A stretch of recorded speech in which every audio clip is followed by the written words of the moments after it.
Welcome, dear viewer, to this special video presentation where we aim to shed light on the ongoing situation in Manipur, a small state in northeastern India. Our purpose today is to explain the complex events unfolding in the region and their impact on the people who call it home. We'll take you on a journey to understand the roots of the conflict, the communities involved, and the efforts being made to bring about peace. Manipur violence, what is happening and why? Let's begin by locating Manipur on the map. This hilly state lies to the east of Bangladesh, bordering Myanmar. Home to an estimated 3.3 million people, Manipur is a land of diverse cultures and traditions. Within this beautiful landscape reside two prominent groups, the Meitei and the Kuki. The Meitei, comprising more than half of the population, have roots in Manipur, Myanmar, and neighboring areas. Most Meiteis practice Hinduism, while some follow the Sanamahi religion. The Kukis, on the other hand, are mostly Christians and have spread across the northeastern states of India. Many Kukis in Manipur trace their origins back to Myanmar. While the Meiteis primarily reside in the Imphal Valley, the Kukis inhabit the surrounding hills and beyond. Sadly, this land of beauty has been marred by violence, leading some to refer to it as a state of civil war. The tensions between the Meiteis and Kukis escalated in May, resulting in tragic incidents, loss of lives, and the displacement of thousands of people. Sadly, this land of beauty has been marred by violence, leading some to refer to it as a state of civil war. The tensions between the Meiteis and Kukis escalated in May, resulting in tragic incidents, loss of lives, and the displacement of thousands of people. The most recent incident that shocked the nation was the horrifying attack on two Kuki women who were paraded naked by Meitei men. This violence against women is a terrible manifestation of the deep-rooted conflict between these two communities. As violence spread, the state security forces, including the army and paramilitary units, were deployed to quell the unrest.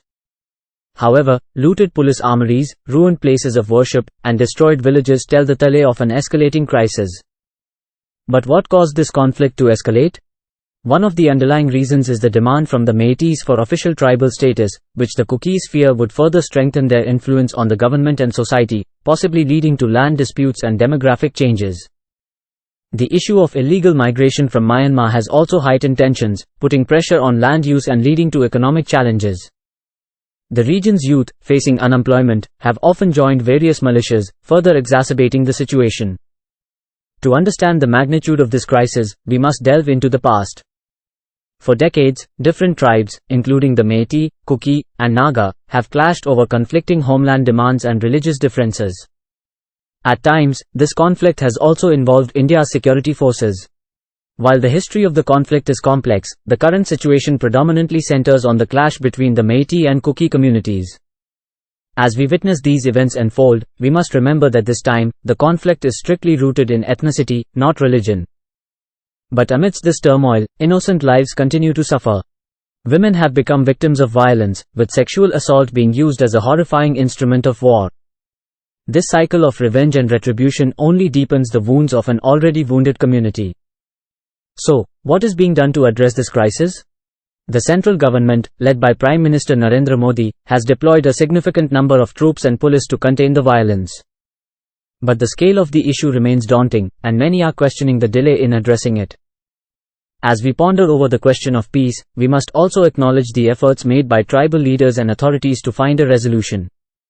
Calls for direct rule have been resisted so far, but the challenge lies in finding a long-lasting solution that addresses the root causes of the conflict. Amidst the ruins and despair, there are glimmers of hope.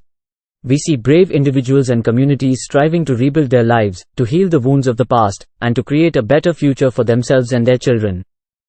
The path to peace may be arduous, but the call for unity, compassion, and understanding is louder than ever. It is only through collective efforts, empathy, and dialogue that we can hope to mend the broken threads of humanity and usher in a new dawn for Manipur. As we conclude this journey of understanding, let us remember that each one of us has a role to play in fostering peace and harmony. Let us stand together in support of the people of Manipur, and let their story inspire us to build a world free from the ravages of violence and conflict. Let us stand together for peace.